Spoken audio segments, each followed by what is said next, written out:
everyone, it's Jack from Cultaholic.com, and it wouldn't be right to start this news video without mentioning the news that many people will have seen already by now, that there have been just a wave of very serious allegations concerning many in primarily the British wrestling scene, mainly wrestlers in the UK, but also abroad as well. If you want to know more about that, just to let you know, I'm not going to be talking about that in this news video because Tom has already mentioned it in a video already up on this channel, and you can always look at the hashtag #SpeakOut on Twitter to find out more. Thanks very much. But now, obviously, to get away from that very important news, there is other news going on in the world of wrestling too. So without any further ado, let's take a look at those headlines. First of all, Vince McMahon is said to have lost interest in a Raw superstar. Next up, apparently Fox were unhappy with a certain segment on a recent episode of SmackDown. And finally, The Undertaker has weighed in with his opinions on the best match ever between Edge and Randy Orton. So let's talk about this first story involving Vince McMahon. Apparently he has totally lost interest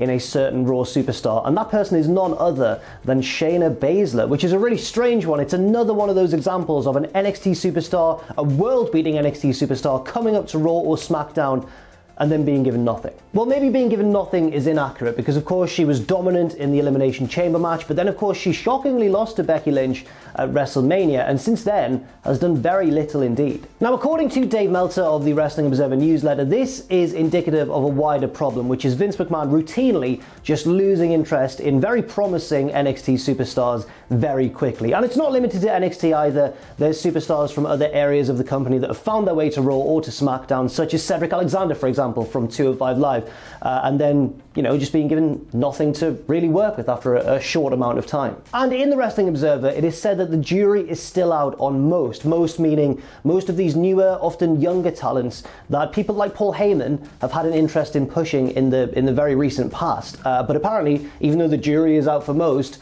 Shayna's fate has already effectively been decided by Vince. He's not a fan of hers for whatever reason, I can't think myself, and has removed her from television. Now, obviously, we know that things change in wrestling all the time, and that sometimes somebody can come from just total obscurity back into the limelight at the drop of a hat. And I personally hope this does happen for Shayna Baszler because she's a wonderfully talented wrestler, and I think it's a tremendous shame to see her misused in such a way on Monday Night Raw. Of Heymans', I guess, group of favoured wrestlers who he really wanted to push and turn into stars in the future, various names have been mentioned in terms of those who Vince did once show an interest in, but has now seemingly just sort of scrapped all interest in. People such as Ricochet, for example. People such as Humberto Carrillo, who has certainly seen a dip in prominence recently, although he's not been completely removed from the product. People like Cedric Alexander, who I mentioned previously. Now, Meltzer also singles out Aleister Black as an example of somebody that Heyman was able to protect better than most from this kind of weird, fickle decision-making process of Vince McMahon,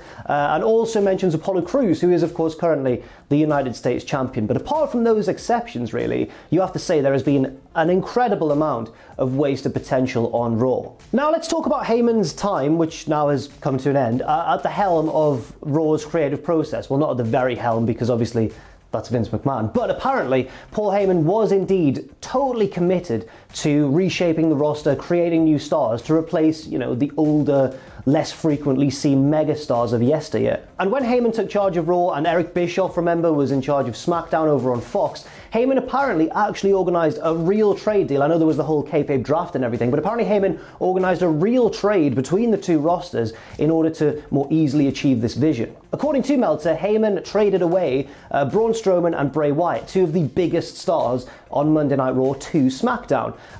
You imagine, I guess, that SmackDown would have snapped up that prospect and gone, yes, we'll have them over here, they're two of the biggest names. But in exchange, quite cleverly, I think, Heyman wanted younger, fresher talent who he could turn into stars of the future. Some of the names mentioned include Andrade, Zelina Vega, and Buddy Murphy, just to name a few. And another key element to this story is the fact that the USA Network were apparently totally in favour of this. They 100% recognised the need for a focus on the future rather than the present, and that in order to create new stars, some sacrifices need to be made. Meltzer also states that even though the ratings for Monday Night Raw on the USA Network were hitting like all-time lows quite frequently just a few months ago, the network was still very much aware of the fact that in order to achieve a brighter future, sacrifices needed to be made in the present. And it's really interesting to see that the network would be so aware of this in this kind of ratings-obsessed world. I think it's quite cool to see, but obviously now that Heyman's gone, we don't know what's going to happen next. Meltzer says that evidently the USA Network were not aware of Heyman being replaced by Bruce Pritchard very far in advance of the rest of the wrestling community finding out, and as such,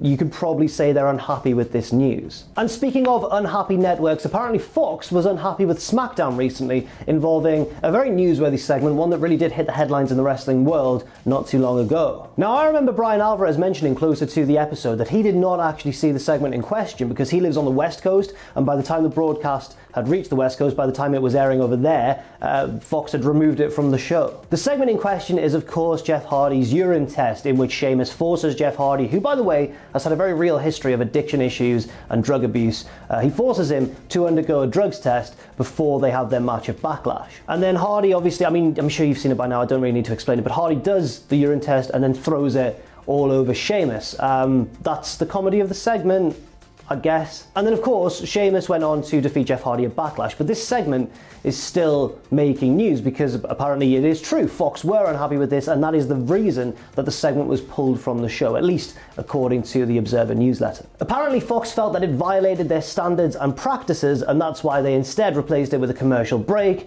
and fans on the West Coast didn't get to see the segment at all. It really has been torrid time for WWE recently in terms of TV, because on one hand you've got the USA Network being unhappy about Heyman being replaced because of his aims for the future being just totally scrapped. On the other side of things, you've got Fox being annoyed at SmackDown for this segment, and just generally we've seen ratings take a dip because of the whole lockdown situation, the fact that there are no fans in attendance, and it's just another one of those things that's made 2020 one of the most bizarre years I can ever remember in wrestling. Now, a little bit earlier I was talking about Shayna Baszler and the fact that she has been removed from TV because apparently Vince McMahon, just for whatever reason, is not a fan. Now let's talk about another very promising star of WWE, Bianca Belair, who was appearing on Raw a little while ago accompanying the Street Profits, but has since disappeared from TV. Yes, despite really impressing during her NXT run and appearing to have a bright future, it's the same old story again. Bianca Belair has disappeared from TV, but however, according to Meltzer, this isn't particularly damaging when you compare it to Shayna Baszler's reason for not being on TV, and that is because apparently Bianca Belair is just not on there right now for creative reasons. Now, what are those reasons, you might ask? Well, if you've been paying attention to the product recently, you'll know that the Street Profits, whom Bianca Belair was accompanying to the ring, were embroiled in this feud, this weird thing with the Viking Raiders, which is still ongoing, by the way, although they seem to have joined forces now against Akira Tozawa and his army of ninjas. That's a sentence, that's really what's happening. Now, because of this, the Street Profits have been taking part in a number of wacky skits where they've been taking on the Viking Raiders in various different sporting competitions and all that sort of thing. Apparently, it was decided that Bianca Belair didn't really fit with these wacky skits and that she'd be best used somewhere else. We haven't seen where that somewhere else is yet, but hopefully we do in the near future. And unlike many of the decisions I've talked about in this news video, this is one that I actually do agree with. I think that Bianca Belair is best when she's a fearsome, very legitimate competitor in the ring, and I think having her alongside the Street Profits in these crazy comedy segments perhaps wouldn't be doing her justice. She is one of the best pure athletes in WWE, and I think that there are better ways of showing that than including her right now. That being said, I don't think it's the best use of the Street Profits or the Viking Raiders either, but that's just personal opinion, so don't think too much about it. I've been very angry at those segments. And finally, The Undertaker has spoken about the greatest wrestling match ever, that being the Randy Orton versus Edge main event of Backlash recently when he appeared on Corey Graves' After the Bell podcast. Undertaker said he thought they told an unbelievable story and said he'll be using the match in teaching sessions at the Performance Center, saying, "It almost brought a tear to my eye. I haven't seen that kind of wrestling match in so long. I understand the parameters and everything else, that they had a lot of time, but my God, what a story they told, an unbelievable story." He goes on to say, "I sent Edge a text today saying the next time I go to the Performance Center to work with guys, I'm going to pull up that tape and show these guys and dissect it. Not that it won't be dissected 100 times by then, but just the little nuances of what they did. It restored so much faith in where I think the business should be and could be. That tape should even be studied by our main roster guys." And finally, Taker closed his thoughts by saying, "This is what professional wrestling is supposed to be. It's great being as athletic as all these guys are, but at the end of the day, it doesn't mean anything. When you rely solely on athleticism, you push the envelope to our audience and they are going to get desensitized to the double backflip off the top and to the floor. It's self-preservation. You have to work smart to make it last. The guys now are relying too much on athleticism and not enough on storytelling." So from praising the match heavily, Undertaker has then chimed in on the whole flips versus psychology debate. I don't think that storytelling and athleticism are mutually exclusive. I think that both can be incorporated into a wonderful wrestling match. However, on the other hand, I do kind of see what he's saying. I do understand the point that in recent years, because wrestlers have become so much more explosive and nimble and agile, we may have lost sight a little bit of the roots of wrestling, the traditional storytelling elements that made pro wrestling what it is, that really define it. So very interesting stuff there from The Undertaker, and very interesting stuff in our other stories too. Let me know what you think in the comments section down below. And once again, if you want to know more about the very serious allegations that are going on in British wrestling right now, do check out the #SpeakOut hashtag on Twitter. Thanks very much for watching. I've been Jack from Cultaholic.com. Stay safe out there, stay positive, and I'll see you soon.